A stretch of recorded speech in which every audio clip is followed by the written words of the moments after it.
All right. Good evening, everyone. Thank you for joining us and welcome to Anderson House. My name is Andrew Alton and I am the Historical Programs Manager for the American Revolution Institute of the Society of the Cincinnati.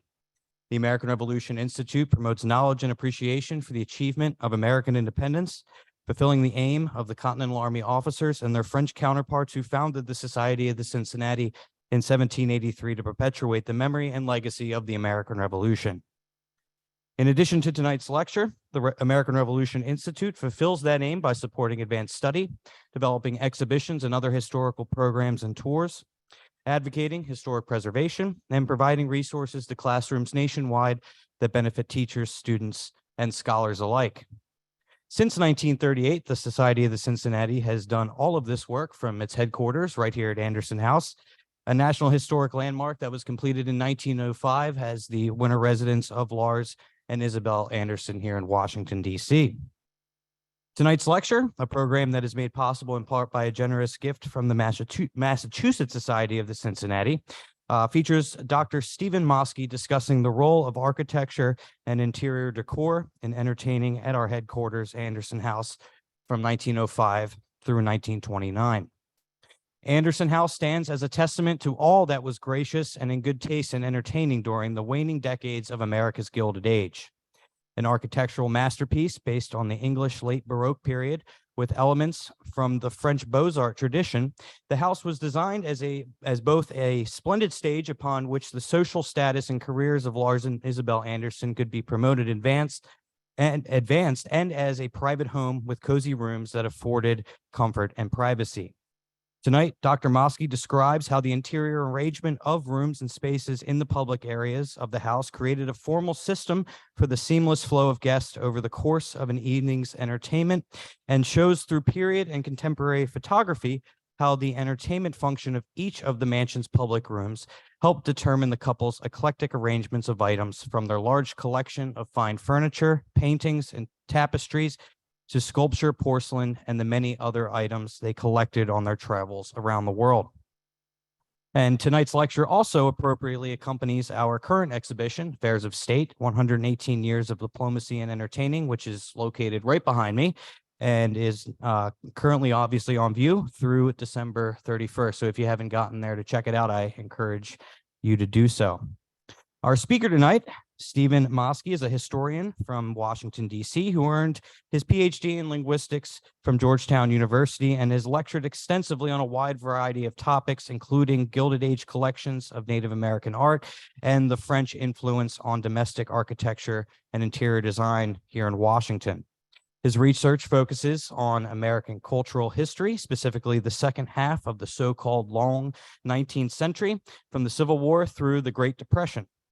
Dr. Moskey is a co-author of The Turkish Ambassador's Residence and the Cultural History of Washington, D.C., that was published in 2013, and is the author of Lars and Isabel Anderson, Wealth and Celebrity in the Gilded Age, published in 2016, which is right on the back table there for sale. So if you'd like to pick yourself a copy afterwards, I'm sure our speaker would love to sign that for you afterwards.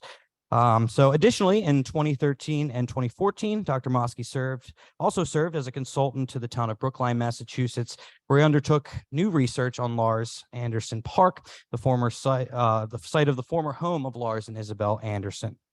But before I hand the helm over to Dr. Moskey, it is necessary for me to cover the usual housekeeping items for those of you joining us on Zoom this evening. Following tonight's lecture, there will be a question and answer session, so please feel free to submit your questions for Dr. Moskey at any point during the presentation by using the Q&A function that can be found at the bottom of your screen, and we will do our best to incorporate them with our live audience questions. Should you have any technical related questions or comments, those can be submitted using the chat function, and one of our staff members will be monitoring that and will do their best to assist you. So without further delay, please join me in welcoming back to Anderson House our friend, Dr. Stephen Moskey.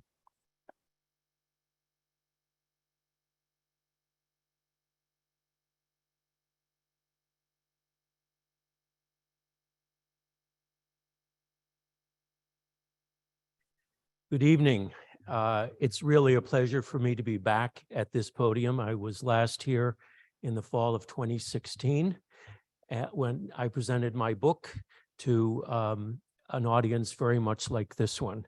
My presentation this evening is based on new work that I've been doing since the book was published. I've been researching the interiors of not only the Andersons' homes in Washington and in Brookline, but also of the Washington homes of some of their peers. For example, the Mary Scott Townsend House or the Cosmos Club across the street, and the Perry Belmont House, also known as the headquarters of the Order of the Eastern Star over on New Hampshire Avenue. Through this new research, I've come to understand in a more focused way how the furnishings, art, and decor of this house during the time that the Andersons lived here helped the Andersons define their place in the world. The house was their stage with sets and scenes and props and many opportunities for grand entrances, as you'll see. Throughout all of the public rooms of the Anderson house, all the objects from the smallest bibelot to the largest museum-worthy piece were carefully displayed and with purpose. There was also a didactic element to the artistic installations here. In a way that I'll explain shortly, the Andersons worked essentially like museum curators to plan their interiors, basing their choices and installations on a vast knowledge of history, art, mythology, and literature. The house was not only decorative, it was didactic. The rooms and their collections and the decor were meant to instruct visitors about the personal histories and the worldview of Lars and Isabel, and in doing so, to qualify Lars and Isabel to achieve their highest aspirations. For Lars, this was service as a senior member of the diplomatic service or as the holder of national elected public office, and for Isabel as a woman of letters. They very much viewed themselves as cosmopolitan citizens of the world. And by cosmopolitan, I'm using a standard definition. They were familiar with and at ease in many different countries and cultures. So keep an ear open for that word cosmopolitan. You're going to hear it again. Before we move into the actual presentation, I'd like to acknowledge my collaboration in this research with Dr. Isabel Taube, an independent art historian and curator, and a specialist in the art of the late 19th and early 20th centuries in the United States. She is attending this evening virtually from her own home in Brookline, Massachusetts. Together, we have studied and presented on the interiors and collections of not just Anderson House, but their home in Weld in Brookline, and as well as the Townsend House and Belmont House on the other side of the circle. I'd also like to acknowledge that another of our colleagues is here with us this evening. Professor Isabelle Gournay has devoted much of her career to studying the influence of French design and architecture in the United States, especially here in Washington. I think that both Isabel Taube and I have learned much from her, especially through our collaboration with her on the Perry Belmont House. So thank you, Isabel, for being here this evening. I always like to start my presentation by telling the audience where I'm taking them and what you're going to learn about by the time the presentation is over. And I have three main points that I want to get across to you and convince you of by the end of the presentation. The first is that the floor plan of Anderson House facilitated entertaining on a grand and gracious scale. The physical layout promoted a flow from one room to the next. Second, that the furnishings, art, and decor of the house then reflected the sophistication and knowledge of the world that was essential to the Anderson sense of who they were and their place in the world. And third, that through the architecture and collections, Anderson House promoted Lars and Isabel and their social and professional goals. For Lars, again, that was some sort of higher public office, and for Isabel as a woman of letters. By the end of this evening, I hope you will know these 3 points by heart, and I guarantee that they will change forever the way you see Anderson House. This is one of my favorite photographs of Lars and Isabel that was taken in 1927 as they were about to board the SS Laconia, a luxury ship that specialized in around-the-world tours. Their travel was very important to them, and understanding the scope of their travel is important to many of the points that I'm going to make tonight. Over the course of their 40 years of married life, they traveled to some 55 countries, colonies, and territories around the world on every continent except Australia and Antarctica. At that time, that constituted about 40% of the then extant countries and territories in the world. When they traveled, they bought. They were not armchair collectors of art and decorative pieces. They didn't order out of catalogs, nor did they bring in decorators from New York and Paris to tell them what to buy and where to put it in their homes. They preferred to acquire objects in situ, as we say, in the situation, in the original context, where they could learn about the item's significance, history, and meaning. And this is an important biographical detail that will come to bear in much of what I talk about. When I first started out thinking I would write a book about Lars and Isabel, I had a conversation with a Washington historian who warned me that there might not be enough information to write a book about the couple. Yeah, right, I know. As it turned out, the record that they left behind is perhaps one of the most extraordinary records of a Gilded Age couple that a biographer could ever hope to find. I wanted to show you a few of the sources that have informed the study that I'm presenting tonight.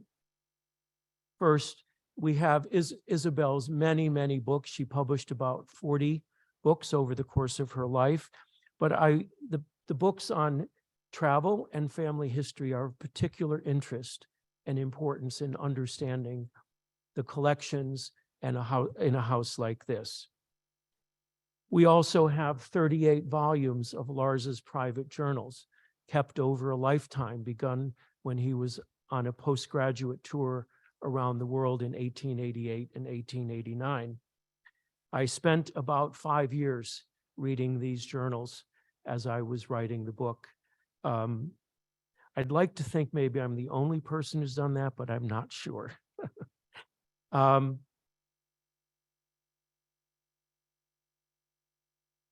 We also have their travel records. In the journals that I just showed you, they tipped in receipts, invoices, travel plans, tickets. So we have very, very precise information about the travel that was so important to building the collection that was once in this house. We're also extraordinarily lucky that in 1910, Lars and Isabel hired the society photographer Francis Benjamin Johnston to photograph the interiors of this house. Her photographs of this house are an extraordinary and rare record that without them, we couldn't have done what I'm about to present tonight. And then finally, we have 2 extraordinary inventories that were taken in 1911 rather, and are actually keyed to the Johnston photographs that I just mentioned, and a 1937 inventory that was done after Lars's death. We can actually trace the growth of the collection over the almost 30 years that they were in residence here. I want to say a few words about the man himself, because while Anderson House was a joint venture of Larz and Isabel, it was really Lars who took the lead in executing the vision that they both had. And we see him in a sort of three ages of man, 1833 and sometime in his early 70s. He's strolling down Commonwealth Avenue in Boston. We don't know exactly the role that Lars played in the design of Anderson House. The architectural firm's working papers for this project and for the house in Massachusetts disappeared years ago. There is indeed an Anderson file in the archives of the Arthur Little and Herbert Brown architectural firm, but it's empty. I assume that at some point, Lars insisted on reviewing the files in connection with a project or an idea he had, and the papers were never returned.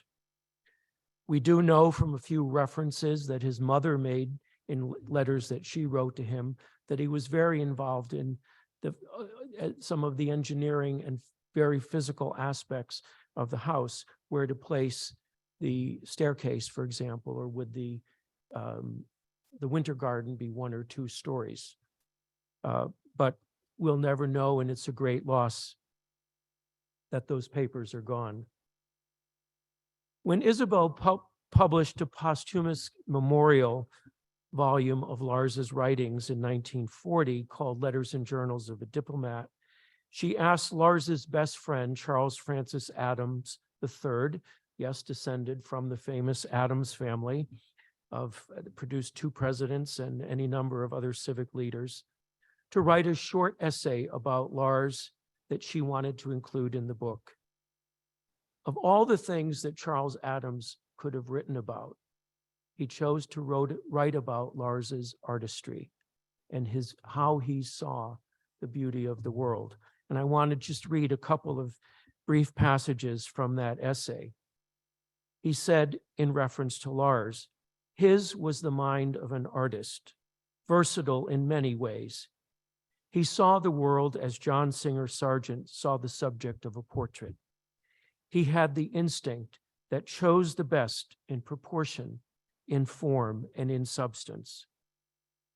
Going on, he said, Lars loved to create and to plan, whether in arranging a voyage or creating a home, beautiful in conception, perfect in detail, and enriched by collections from all the world. And he closed by saying, in every plan of Lars's, some purpose was executed with perfection of taste and of detail. And this is so relevant to what I'm going to say today, or I'm going to share with you tonight, because what I'm going to talk about and show you came from the mind of Lars. And here we have a firsthand account that Lars was an artist. He saw the world as an artist. Only an artist could see the world. And I'm going to show you some remarkable examples of that. So let's start our visit to Anderson House, and we'll start on the outside looking in. This is an interior view of Anderson House taken in 1910 by Frances Johnston. I wish she had taken a wider view, because you see a little bit over on the right, there are not 12 or 15-story brick buildings on either side. It was more open and had a more prominent place on Massachusetts Avenue.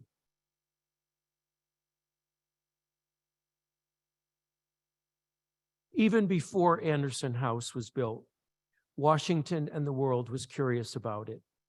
Newspapers carried accounts of his progress. This full-page spread from a Boston newspaper in September of 1904 was typical. Remember, the house opened in 1905. In fact, the demand for news about the house was so great that some of it had to be made up in order to produce enough copy to meet reader demand.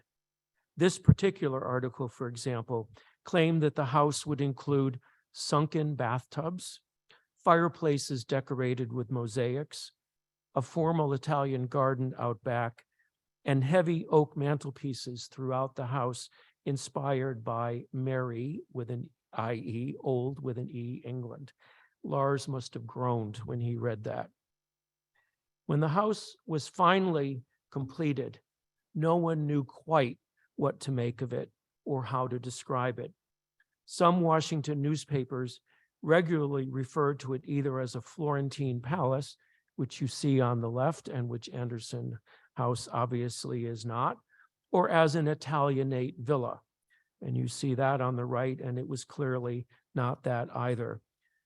I've read a lot of newspaper accounts of the opening of Anderson House, and I think I'm right. I don't think anyone got the point of what it actually was. So what was the actual pedigree, the architectural pedigree of the house?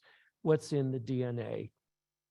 We have to look to England to find the architectural DNA of Anderson House.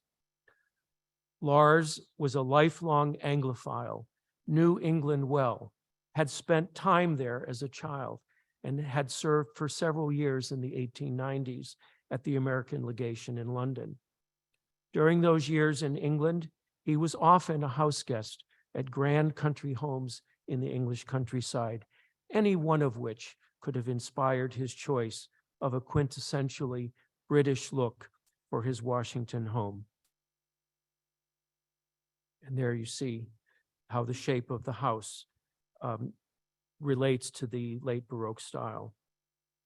There was really nothing like it in Washington when it was built, and that was maybe why Lars didn't build something typically French or typically Italian, which might have been more common in that period. There were perhaps a few houses in a late English Baroque style in surrounding areas out in what we now think of as the Maryland suburbs. Riversdale in Riverdale, Maryland comes to mind.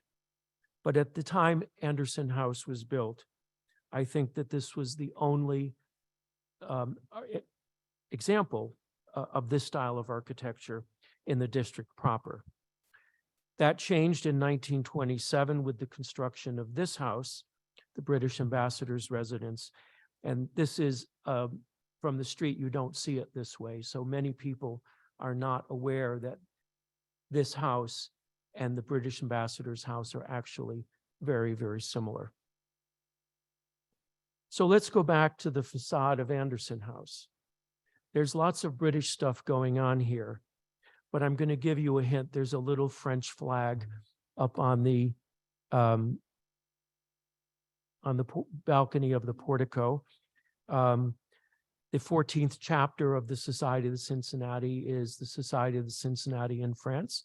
So their flag is also on the building. Not only was Lars an Anglophile, but he was also a Francophile. Having been born in Paris in 1866, he always considered this slightly accident of history as part of his self-identity. And I talk about how that played out in his life. So it makes sense that there would be a few French references in the facade of Anderson House. And here's the first of those. This is a townhouse designed by and built by Liberal Brouillan, who was a French architect of the 17th century. The Invalides in Paris is one of his designs. It's a small private home, but it's like a jewel box. Look at just how beautiful that facade is. And obviously, it may have served in some way as an inspiration for Anderson House. Another French influence from the same house are the two massive gated entrances at the front of the house, both mounted by massive neoclassical arches, a feature that we see in the Liberal Brouillan house as well that I just mentioned.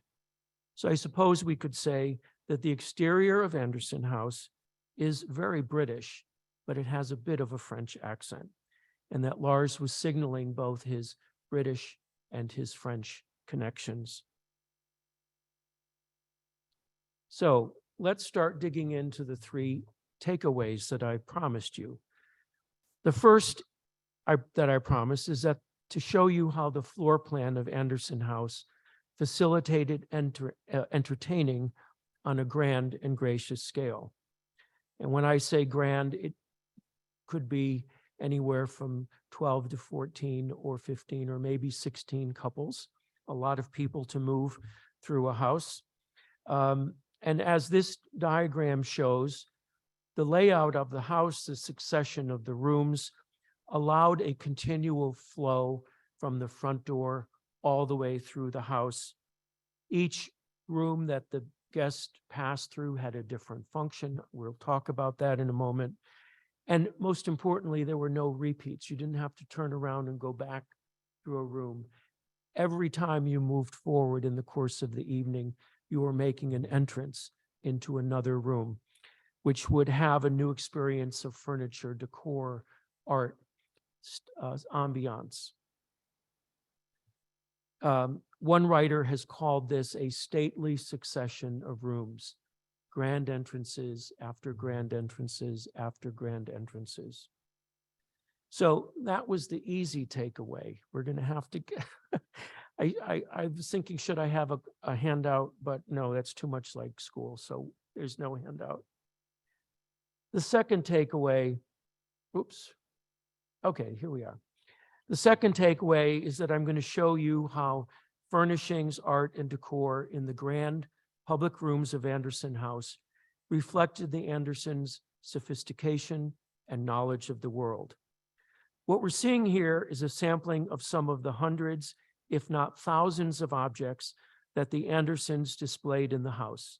Some of these are still here, and you can find them if you walk through the house. Others are no longer here. I've labeled them eclecticism, which is one of the ways that you could, one of the terms, one of the concepts that you could use to describe the Andersons' collections. Objects from many cultures and places, a great diversity of sources. A room or a collection that is eclectic, we usually think of as the best of the best, the prime examples, museum quality, and you put all of these things together for a sort of visual experience. And that was certainly part of what was going on here in Anderson House. But using this cross-section of art from the Andersons' own collection, I think I can show you how the way they put together their collection and exhibited it for their guests was part of the way that they proved their cosmopolitan bona fides. Because remember, this house is their stage. They're trying to promote themselves in what they want to do. Lars as a public servant, Isabel as a woman of letters. So let's actually do a little art history together. And I'm going to introduce an important concept, and that's the concept of cosmopolitan eclecticism. We've talked about eclecticism as being about the diversity, but cosmopolitan eclecticism takes it to a new level. And here I wanted to recognize Dr. Isabel Taube, who has been writing and speaking about this concept of cosmopolitan eclecticism for the past several years. Indeed, I think it's safe to say that her work has promoted this concept in current art historical analysis, and it is certainly central to our work with the Anderson collection. We can think of cosmopolitan eclecticism as a kind of methodology for installing and arranging objects that are being selected from a collection, and the Andersons had thousands of articles and objects to choose from. This is a methodology that calls for a very deep knowledge of and familiarity with the physical, historical, cultural, spiritual, religious relationships that are inherent to the objects and form the basis for their interconnectedness. Now, I know that sounds like I just spoke Chinese to you, but we're going to see it actually work in on this slide. So let's pretend for a moment that we're Lars and Isabel, and we're going to try to find some meaningful connections among some of our pieces that we have stored in closets because we have a new room to decorate. So let's start with the pair on the left, the Diana tapestry and the Zuni water pot. Very different items, right? How could they possibly be connected? The Zuni pot is from around 1900 in New Mexico. The Diana tapestry is from the 16th century in Brussels.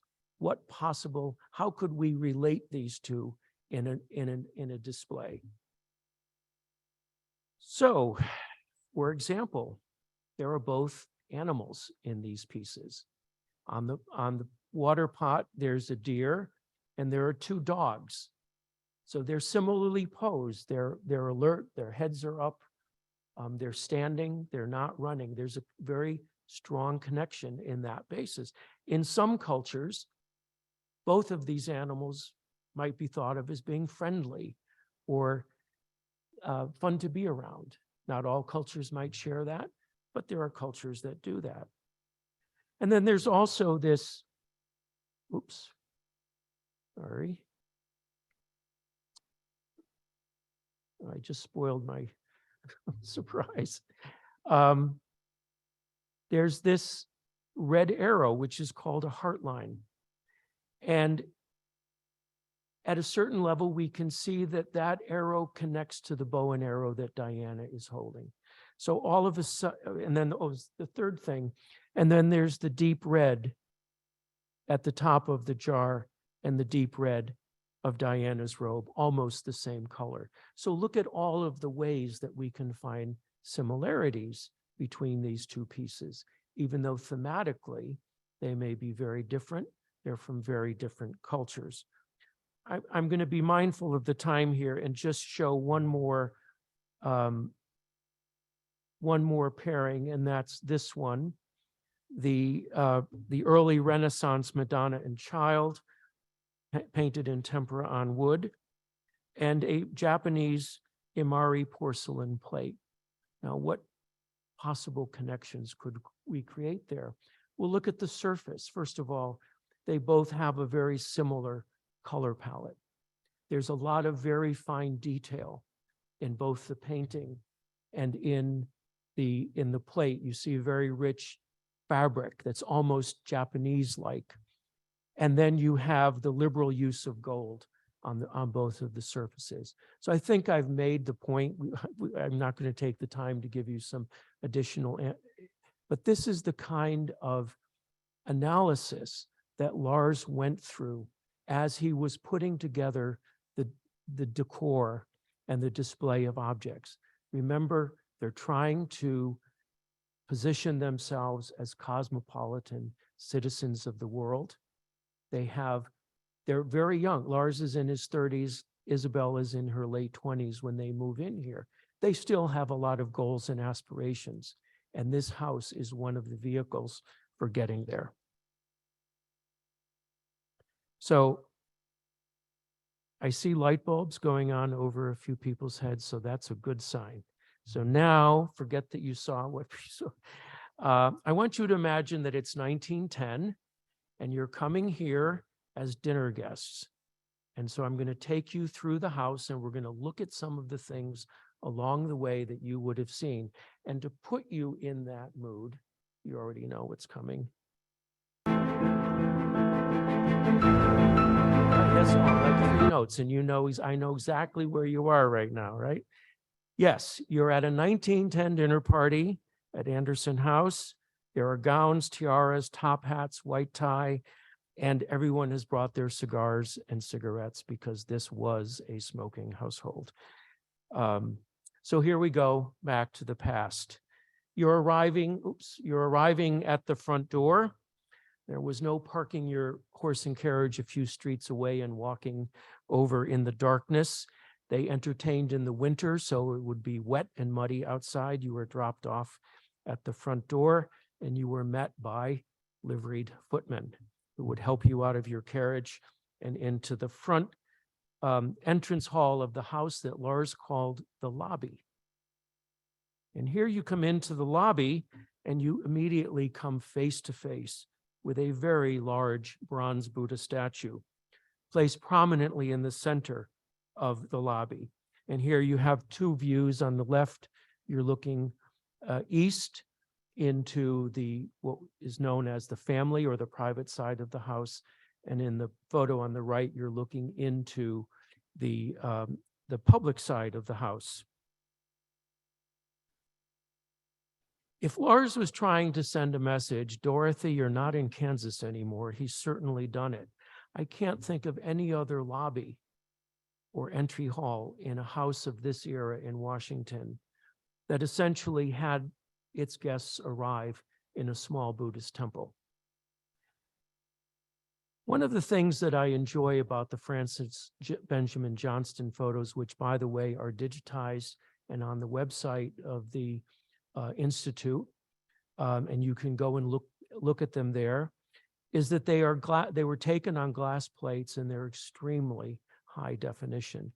And when the Institute had the photographs digitized several years ago, they preserved that high def. So we can actually zoom into some of the things that we see in the background of these photographs.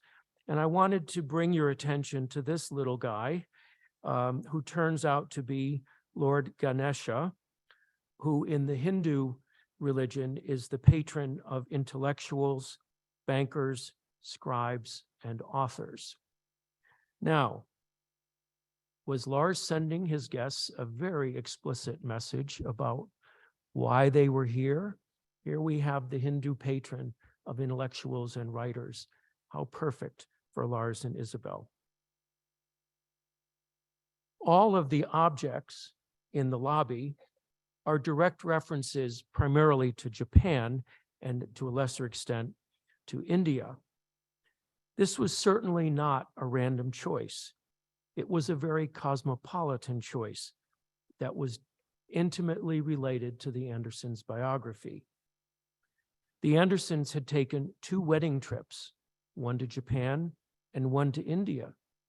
So this may be an allegorical reference, understood only by them, as a somehow fitting way to welcome guests on their journey through their house by calling to mind for themselves the first 2 journeys that they took as a married couple. Think of all of the cultures and historical eras that were represented in this house. How many things he could have chosen to put in the front, and yet he chose India and Japan.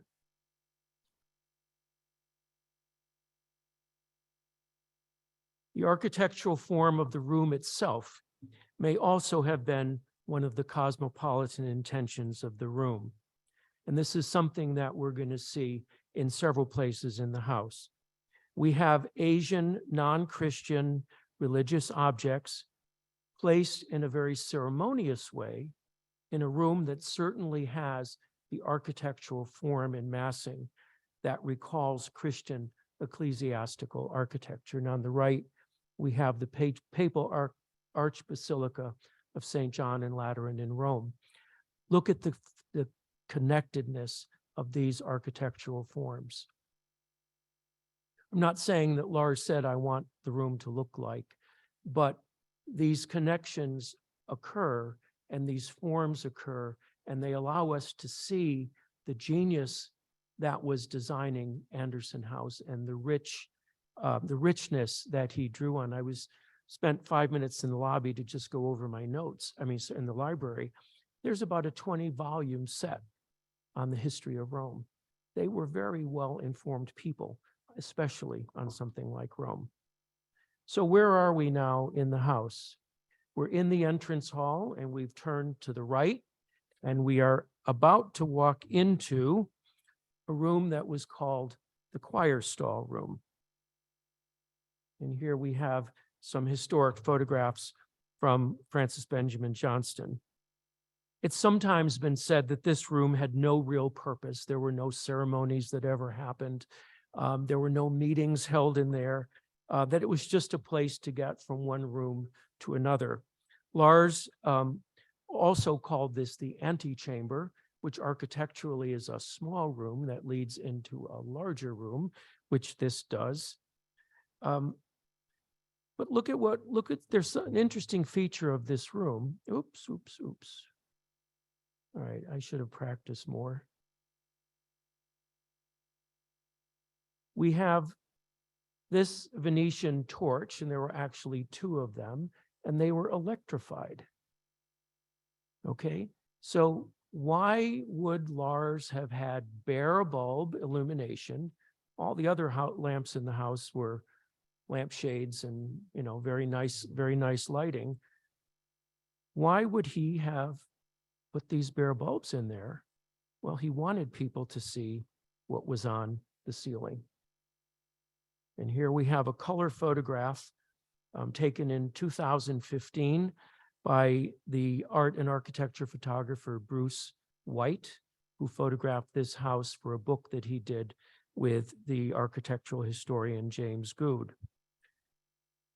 With the ceiling illuminated and you look up, what are you looking at? Well, I like to think of this as an emblematic version of Lars's resume, because here you could learn all about his education, the clubs that he belonged to at Harvard, the decorations that he had received, patriotic organizations that he belonged to, and also Isabel.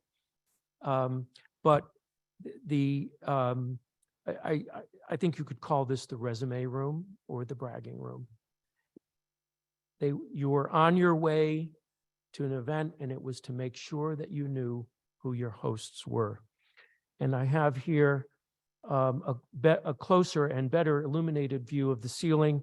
And this is by the local photographer, Bruce Guthrie, who is actually here tonight at the back. Bruce is a wonderful photographer who photographs everything in Washington, and he graciously makes his photography available to people who need it for things like this. So Bruce, thank you very much for being here and for being so gracious and sharing your photography. So we're still moving forward. We're about to make another grand entrance, and we're going to go into what was called the Great Stair, is still called the Great Stair Hall.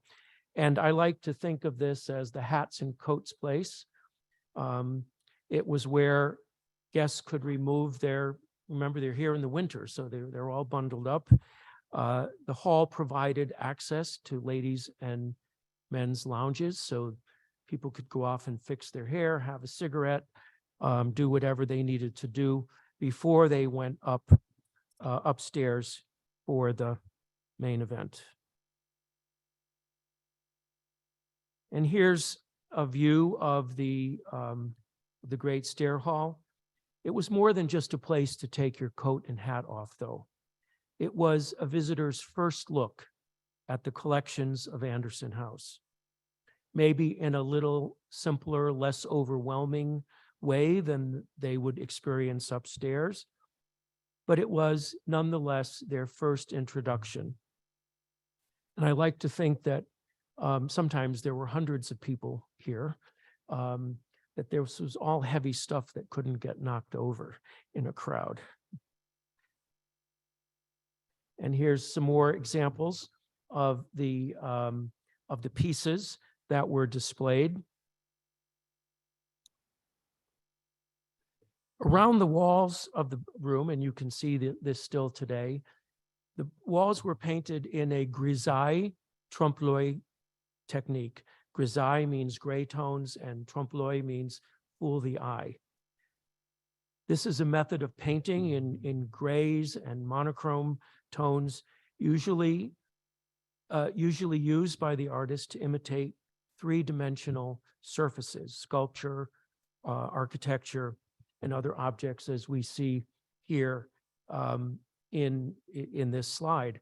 I've often thought that the overall subdued nature of the walls and the original furnishings of this room were intended as a kind of quiet before the storm, a little bit of a gentle, quiet area before you went upstairs, and you'll see what I mean in a moment. Now, Lars being Lars, he wanted to make sure that people knew where stuff came from. And one of the benefits of being able to look at the photographs in detail, we see here that Lars has actually hung a little framed postcard showing where that confessional came from. And he even wrote the story of how he acquired the confessional in his inventory. It's a charming little story, but we'll talk about that another time. The Great Stair Hall also includes several examples of arrangements that display the cosmopolitan eclecticism that I discussed earlier. And I'm going to show you now the first of several of these relationships that Lars created among very disparate pieces. Here we have two religious statues from two very different religious traditions. How could they possibly be related to each other? A Madonna and Child and the Shiva in the Hindu religion.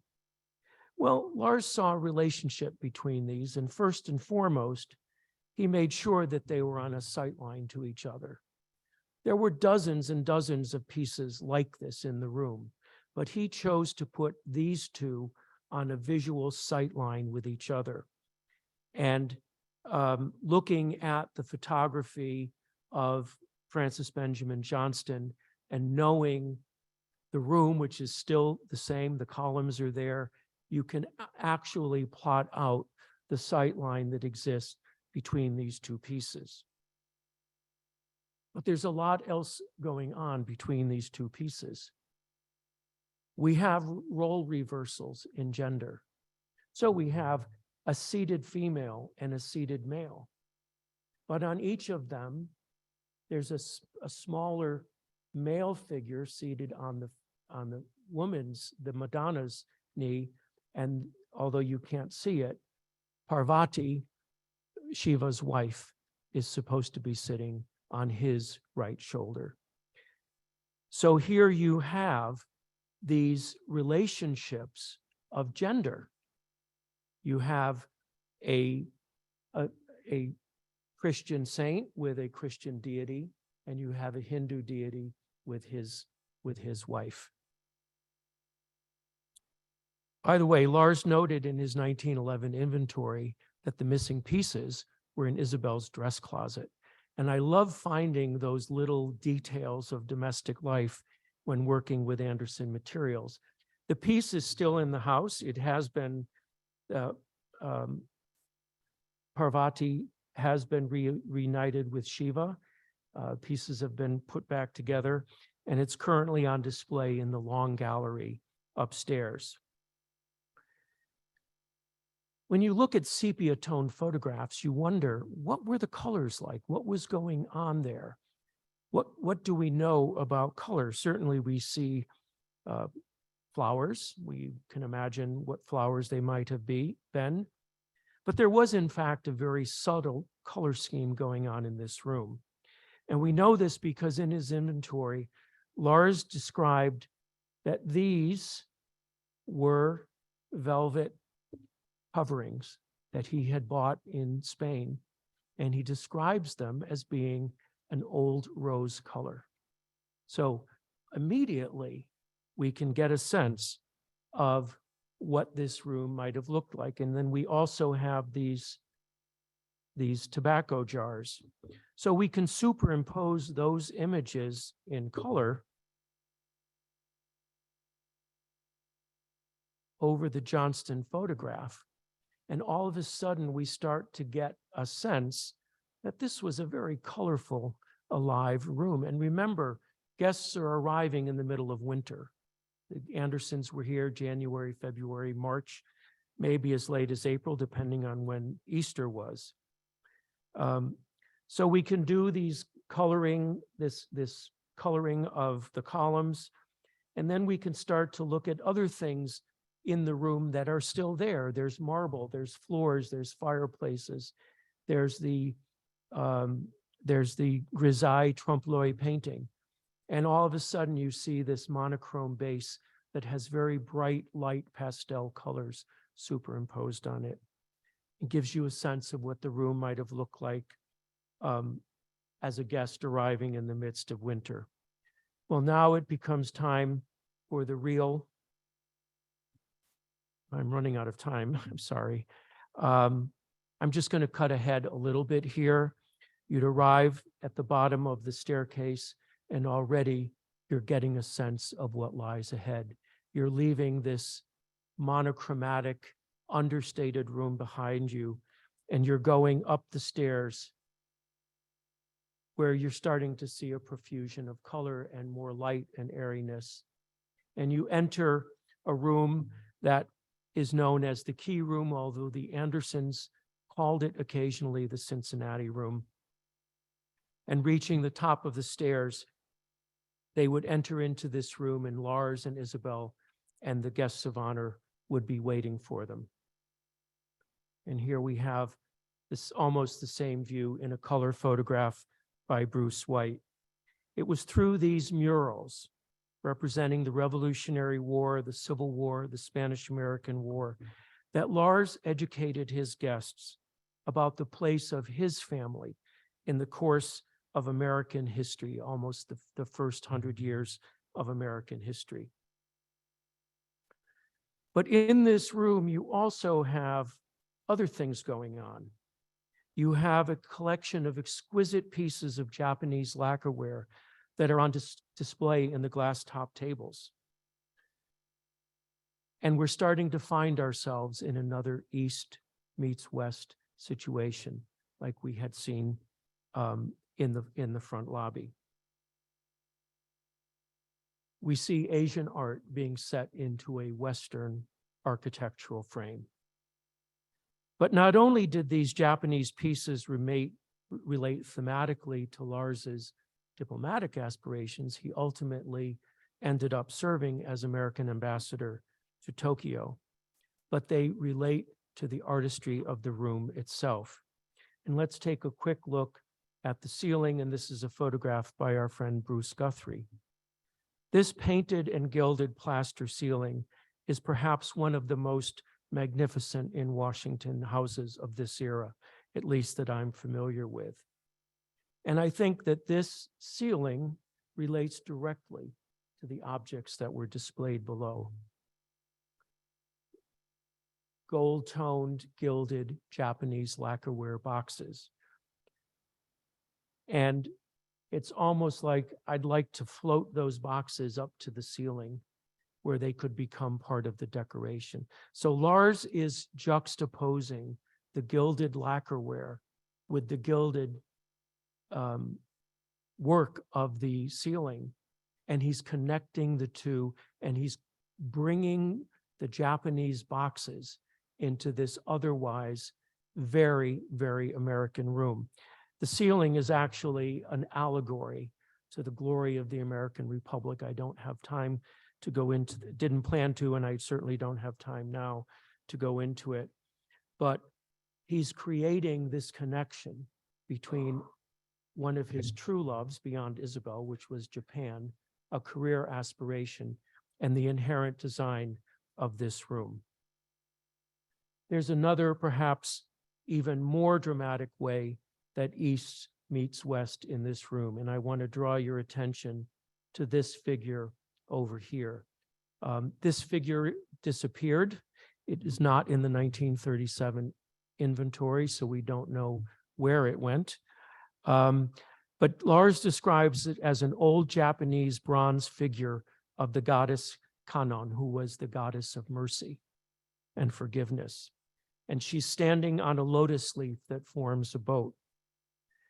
And in the inventory, Lars notes that she's holding a lotus seed pod in her left hand. And this is this is a detail that Lars was very aware of. I'm going to jump ahead a little bit here. Kannon is looking exactly at this female figure representing the South, the belligerent South. Here she is. Like Canon, she has her left hand raised and her right hand in an open form. And whereas Canon is, I think I have, yes, here. Sorry. So they're looking at each other, and you see the hands are in the same pose. Canon is holding an object of peace, and the southern figure is holding an object of war, but in her left hand with the sword facing down in a sign of surrender. On the left hand, we have the same similarity of the pose, the openness. Lars described this on the Canon statue as open in a sign of blessing. And are the two women blessing each other? Is this how Lars saw the connection between these two figures? So suddenly, these very different figures don't look so different, do they? And it's almost in my mind as they're having some sort of conversation, and one is saying to the other, you know, we need to talk. And this was not accidental. This was a very purposeful installation that Lars did. East meets West, war meets peace, and he's demonstrating his cosmopolitan eye, his artist eye, that sees the connection between these disparate objects.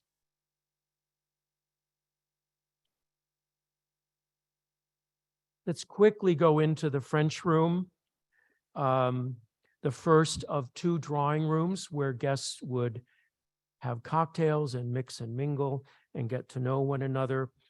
This is a photograph that Bruce Guthrie took in 2012. It doesn't look quite like this now. I think that some of the furniture has been rearranged. But it's as popular as French everything was in Washington at the turn of the last century. The Andersons only selected one small room for completely French treatment. They had a lot of other cultures that they needed to display. And so they selected this one. It's a beautiful installation of furniture and tapestries, but they didn't do what Mary Scott Townsend across the street did. Every room was French. Every room looked like it came out of a Parisian townhouse. They only selected one room for that purpose. I'm going to skip ahead because I know we have audience virtually, and I don't want to go over too much. And here we have the English room, and it was known as the English room because of the English portraiture that was hung here. And I want to talk about two of the portraits in particular. And here's another view of the room. Very comfortable looking room, overstuffed furniture, floral, looks like it could be in an English country home. And I want to talk about these two portraits. So these were and still are in that room, placed directly opposite each other. They are hung over two identical glass-fronted display cases, on each of which have two Chinese gem trees under glass domes in front of the paintings. In front of the male portrait, there is a portrait in pastels of Isabel as a young woman, and there are two of her favorite objects placed there. Two crystal balls on ivory serpent-like carved bases, one of which is still in existence. I think the other one was lost in a fire in Brookline. There's obviously an intended relationship between these two, but what could it be? Well, let's start by looking at who these portraits are. Oh, and I'm sorry, I just went through this, everything. There's a complete parallelism in the structure, the arrangement, the installation of both pieces. So let's look at who these people are. On the left, we have the Duke of Wellington, who was a prominent British statesman and military commander. And opposite the Duke is Lady Cockburn, shown with her 3 sons and a parrot. And the painting on the left is the Anderson House copy. The one on the right is, there were many copies, and I just put that together so you could get a better view of it in color. After looking, and by the way, if you Google Lady Cockburn, about the only thing you learn about her is that she posed for this portrait. There's very little else known about her. After looking at these paintings in the English room for something going on 13 years and giving them a lot of thought, why these paintings? Why? And I think I remember reading the story that Lars was very insistent that it was these 2 paintings. And he bid very high, and he paid more than he should have for them. But he wanted these 2 paintings. Why was that? Remember what Charles Adams said, in every plan there was some purpose. Well, I'm going to cut to the chase here. I think that this arrangement of the 2 portraits was a private allegorical relationship, memorial that Lars and Isabel had to what they had hoped for, a family with children. And this, at about the same time, well, 1920, Isabel had a portrait of herself painted with a parrot, which is now upstairs on loan from the New Hampshire Historical Society. And I think that the reason Lars wanted this painting, although I have no documentation, is that it had the parrot in it. It was almost like a little label that said, this is supposed to be Isabel. She loved her parrots. And speaking of the parrots, if we look at the arrangement in the room, so here's the Lady Cockburn portrait, and look at what's here, looking right up. And this is how Lars could create sight lines and put things juxtaposed to each other to send a little message. Now, does Lars have an entry in his diary? By the way, today we hung the paintings. No, but we can infer from what we know of Lars's personality, he was a great sentimentalist, that they could very well have hidden allegorical references to themselves in this house. And I believe that that's what this is. So we're going to move along. And then I think there was something about Lars. He did have a brief service during the Spanish-American War. But I think this portrait shows that he very much saw himself as a Wellington, Duke of Wellington type character. It was part of how he perceived him. This painting is hanging upstairs. So cocktails are over. Dinner was always at 8 or 8:15. You were marched out of the drawing rooms and down a long gallery on your way to dinner at the far end. Here's the dining room. And I think of this space as like the fireworks, okay? So you've had pretty good experience up to now, right? But this room is going to blow the socks off of everyone. If they haven't been impressed yet, they're going to be impressed by what they see when they walk into this gallery. And here we have a very rare color photograph of the gallery taken in 1942 by the U.S. Navy Department. They documented the interiors of the house before they moved in and used it as office space during World War II.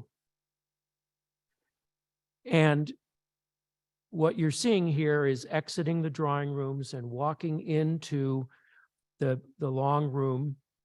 And it was either taken at night or the shutters were closed. And fortunately, that was done because the torchères are illuminated. And I think we can have some sense of what it was like to walk down this space at night. Illuminated by grand torchères, I think it could have felt a little bit like walking into a little chapel. And I'm giving you a hint of where I'm going with this.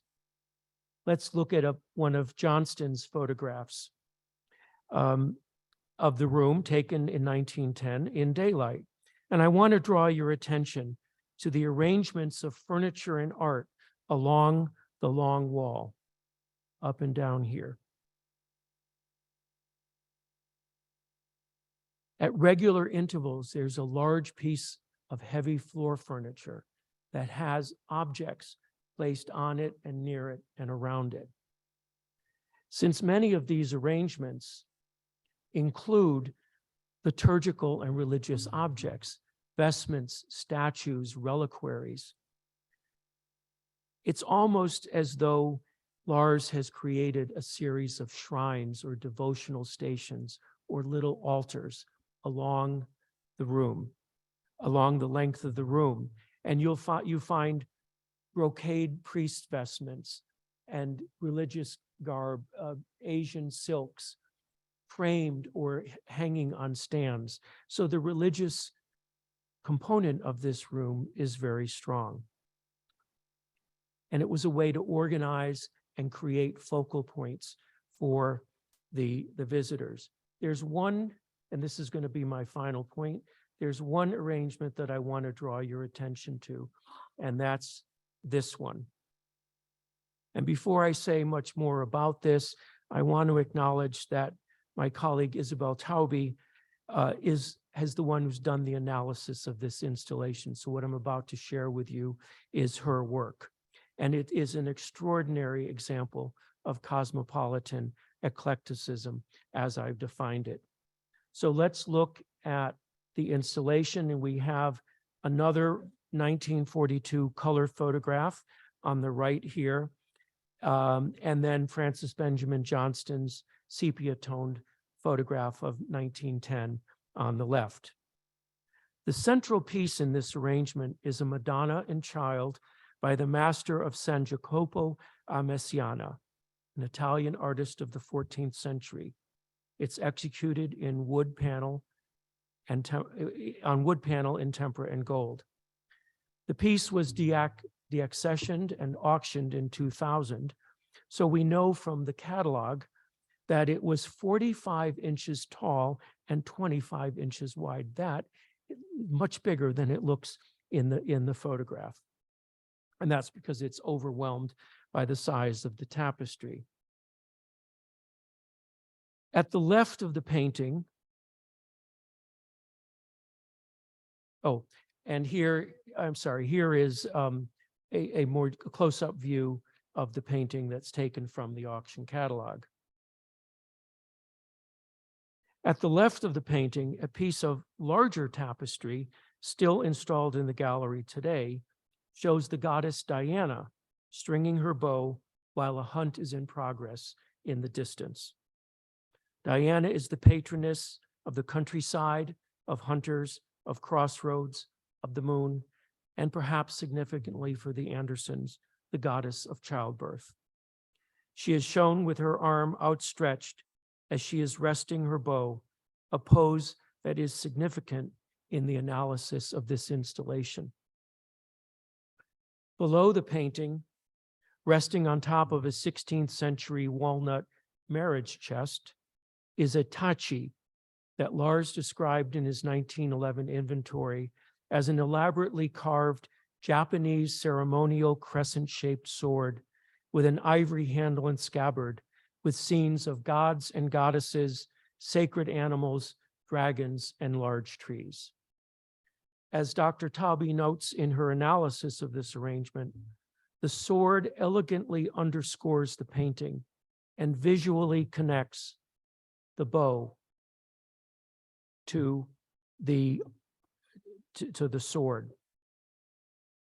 She goes on to say that this grouping of unrelated objects is put together in a formally unified way that is reinforced by the repetition and the harmony of colors.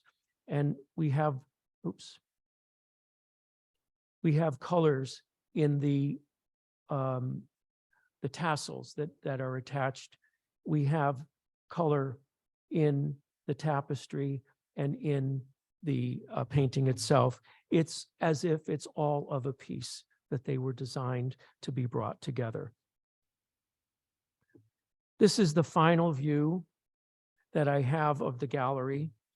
And for me, there's a certain bittersweet note to this photograph. I recently found these photographs on a website called Archipedia, which is run by the Society of Architectural Historians. And through a variety of research that I've done, I believe that this photograph and several others were taken in the late 1960s.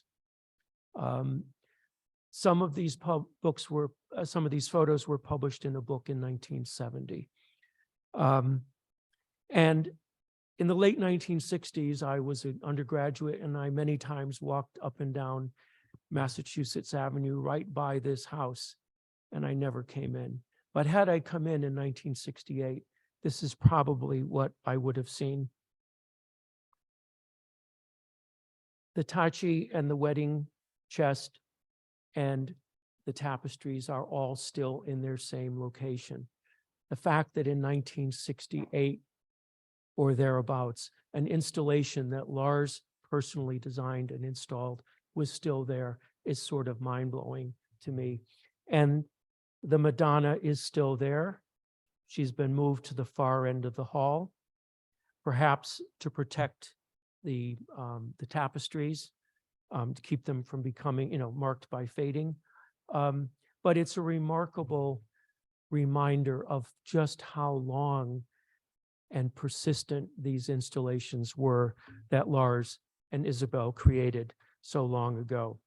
So we've arrived at the end of our tour. If you were one of the guests staying for dinner, and no, there's no dinner, but you would have followed the red arrow into the dining room. I'm not going to run these through again, but I think I have more than adequately made these points. And before I close, I do want to, it takes a village to do something like this. And some of you are here, you know what you've done to help me in preparing for this evening. So thank you very much. And I also want to extend my thanks to Andy Morse, Executive Director of the Society of the Cincinnati, and his wonderful staff for their gracious invitation to be here tonight and for making me feel personally as though it's a homecoming. Thank you very much.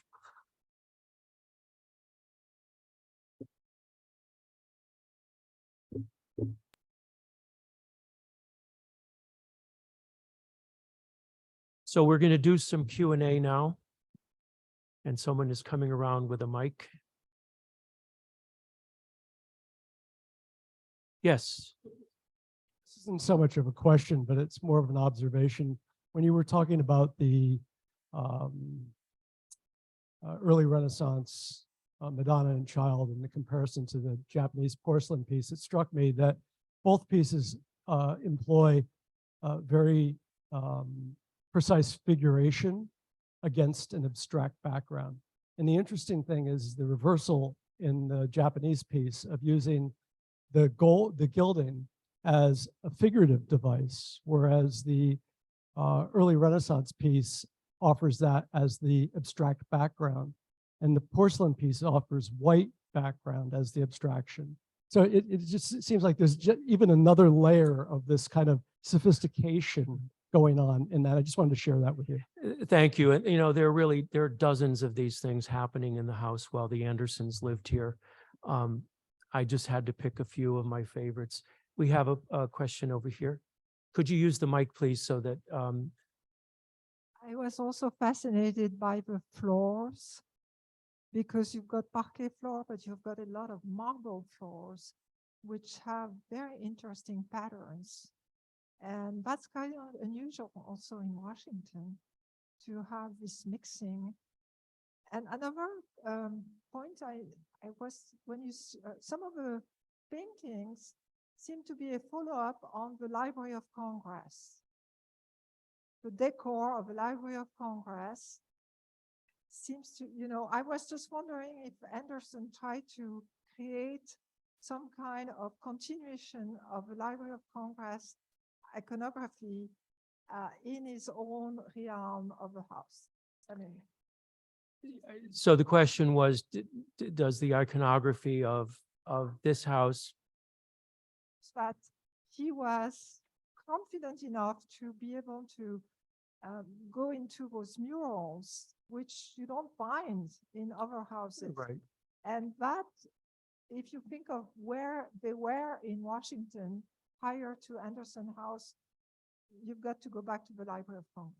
Lars truly wanted the best of the best, and one of the muralists, there were three more muralists that worked here. One of them had done work for the Pierpont Morgan Library in New York, and that ceiling looks like it came right out of the library in New York. So he wanted that association with other examples of the best of interior decor, certainly. Yes. Yes, over here. I noticed that a lot of the art and work and such were Japanese and a lot of the English, but out of the 55 countries, did they ever display any other culture anywhere else in their house? Yes, well, you know, I had to pick a lot of what was there. That was Japanese, Chinese, Indian, a lot of, there were some Thai elements, Siam as it was known at the time. They had a large collection of Native American art, which Dr. Taubey and I are actually working on now for an article for publication. So they had a large collection of Native American art. Gosh, it was more diverse than just Japan and India, for sure, yes. Okay, I have a question for you, just one question. So I showed you the Canon and the goddess, right? And I showed you the Italian painting with the sword under it. I'm just interested, which one spoke more to you? How many people liked, like the Canon and war goddess spoke to them in some way? Okay, and then the other one, the Italian painting. All right, so maybe a few more on that one. Did you have a, okay. So anyway, I think we're at the end of our time. We do have. Oh, a there are few- questions We from. do have a few questions from Okay. Zoom here. I'll run through just a handful. First of all, do you have any images of the dining room? People are thinking that the dining room is off limits. No, the dining room is not off limits. It's part of the tour of Anderson House, and there are photographs on the Institute of the American Revolution website. Go to research and look in there, and you'll find the digitized photographs of the dining room. Great. You're just trying to get people to come see us, aren't you? Absolutely. Perfect. We appreciate that. And we had one person who's must be very familiar with the home. Actually, he is, because I know this gentleman. He was just recently here. He had an interesting point. Given the English leanings of Lars, the ceiling of the Cincinnati or the key room has always been evocative of a Robert Adam to him, thinking specifically of the ceiling of the drawing room from the Lansdowne House in London, now at the Philadelphia Art Museum. Was there any way that Lars may have been channeling Adam in any way, or? Well, Adam and Lars were different centuries, but Lars actually knew Lansdowne House in London. When Lars was at the American Embassy, John Jacob Astor lived in the house, rented it, and Lars went there to visit them. So I know the house and I know the room that he's talking about. Lars could very well have used that as one of the precedents that that he and his architects looked at when they were designing the house. But in a longer version of this presentation, I would actually have gone into Lansdowne House, and I've done so in other presentations. Great. And one person would like to know if the Andersons knew Isabella Gardner. He says that their museum is very similar to the Gardner Museum. There is, and Isabella Stewart Gardner's husband, John Gardner, was a Harvard classmate of Lars's father. They went to each other's weddings, and when Lars and Isabel got married and established Brookline, Massachusetts as one of their homes, they were frequent visitors to Fenway Court. which is now the Isabella Stewart Gardner Museum. I had a slide in here which I took out. Isabella Stewart Gardner had a choir stall room almost identical to the one that the Andersons have. And I often wonder where they influenced. Lars said, I want one like that as well. Yes, Brian. Tag this on to the observation that we never got into the dining room. But the sequence, the circuit that you described through the house, which was very popular in English country houses to have a circuit to move through. The circuit you described curiously avoided this room we're sitting in at the moment. We seem to skirt this room. We seem to go up the stairs. We seem to engage a bunch of rooms on the piano nobile. We move across through the gallery into the dining room. And so this must have been the final act of the whole thing. And this must have been an amazing event because suddenly you were no longer constrained in section.